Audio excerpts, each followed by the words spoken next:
सर्वांनी केलं मतदान? आता मतदान हा आपल्याला काही नवीन विषय नाहीये, पण तुम्हाला तुम्ही प्रश्न विचारला मतदान केलं का, त्याच्याऐवजी आता असा प्रश्न विचारला पाहिजे, काय शाई पुसली काय? या वेळेला भाजप आणि त्यांच्या मित्रमंडळींनी पुरेपूर प्रयत्न केला किंवा प्रयत्न करण्याचा प्रयत्न केला. त्याच्यामध्ये दुबार मतदार असतील, ईव्हीएमचा खेळ असेल. आता तर ज्या काही बातम्या येत आहेत त्याच्यामध्ये एक मिनिट जरा पहिले पण ही बातमी आले, बाईचं नाव रवींद्र असेल का, ही आत्ताची ऑनलाईनची बातमी आहे. बाईचं नाव रवींद्र असेल का, पुरुष मतदाराच्या नावाच्या पुढे बाईचा फोटो. ह्याच गोष्टी आम्ही मोर्चा काढूनही सांगितल्या होत्या, निवडणूक आयुक्तांच्या समोर ठेवल्या होत्या. त्याच्यानंतर शाई पुसल्या जाण्याच्या तक्रारी येत आहेत. आता माझ्याकडे एक व्हिडिओ आहेत, मला वाटतं कल्याण डोंबिवलीमध्ये सरळ भाजपच्या उमेदवारांच्या नावाच्या पाट्या तिकडे ठेवून तिकडे केंद्र चालवलं जाते. केंद्रामध्ये कॅमेरामन बोलू नका मागे. हे माझ्याकडे असणार आहे ते, हे बघा आता चालेल ना. हा, तर हे सगळे निवडणूक जिंकण्यासाठी यांचा आटापिटा चाललेला आहे.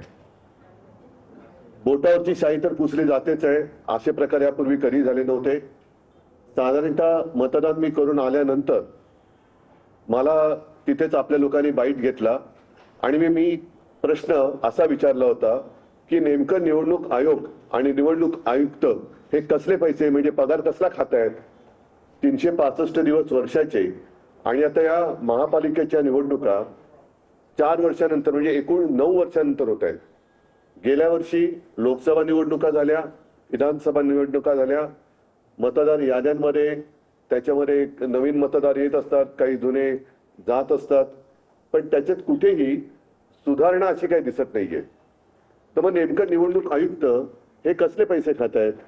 आता ही जे मतदान केल्यानंतरची जी बोटावरची शाई आहे ती जाते, तर ते खरंच आहे का हे तपासण्यासाठी आम्ही इथे चेक करतोय. हे तुमचंच आहे आणि मी मतदान करून आलेलो आहे, ही माझ्या बोटावरती लागलेली शाई आहे, पुस्तक का त्यासाठी तर अशा बोटावरच्या शाई पुसल्या जाण्याच्या तक्रारी येत आहेत. नंतर ती एक दुसरी एक क्लिप आहे बघा, त्या भाजपच्या शाळेमध्ये हे बघा, प्रभाग क्रमांक 20 नाही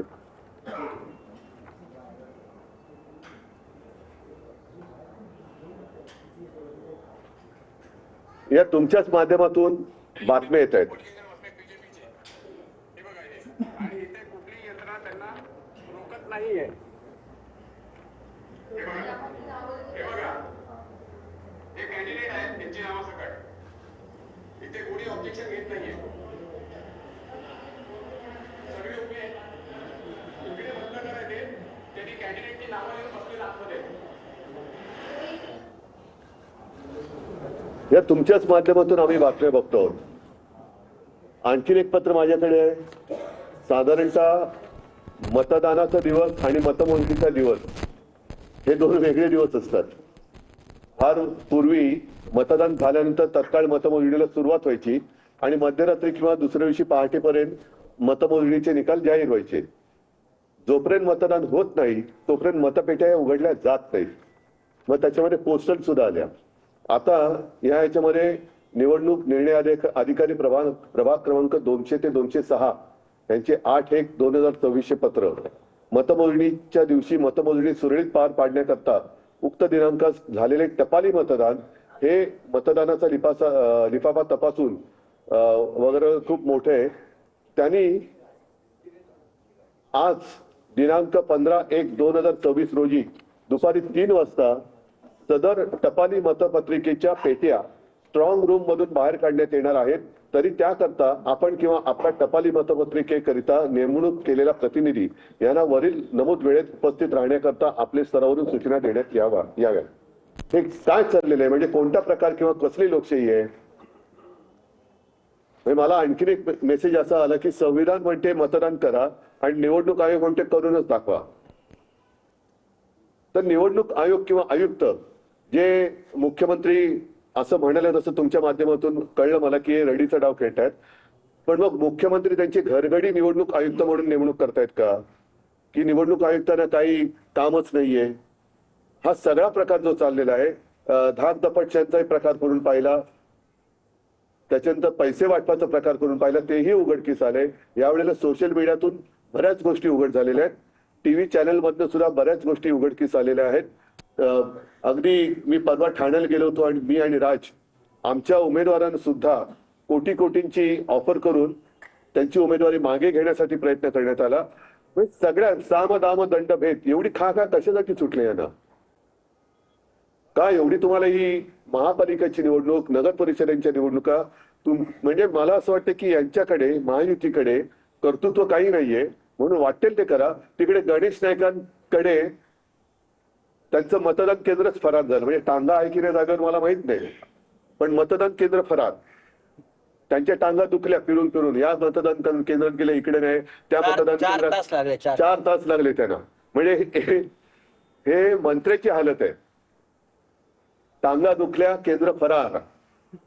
टांगा पलटी नाही झालं, पण त्यांच्या खेट्या घालून टांगा दुखले. आता डोक्यावर हात मारावा की पाय चेपत बसावे, हा गणेश नाईकांचा पुढचा प्रश्न असेल. पण ह्या सगळ्या गोष्टीवरती इलाज करायचा असेल तर मला असं वाटतं निवडणूक आयुक्तांना तत्काळ निलंबित करून त्यांच्यावरती कारवाई केली पाहिजे. कारण हे बसल्या जागी फुकटचा जनतेचा पैसा खातायत आणि सत्ताधाऱ्यांची लाचारी करतायत, असंच मला नाईलाजाने म्हणावं लागतंय.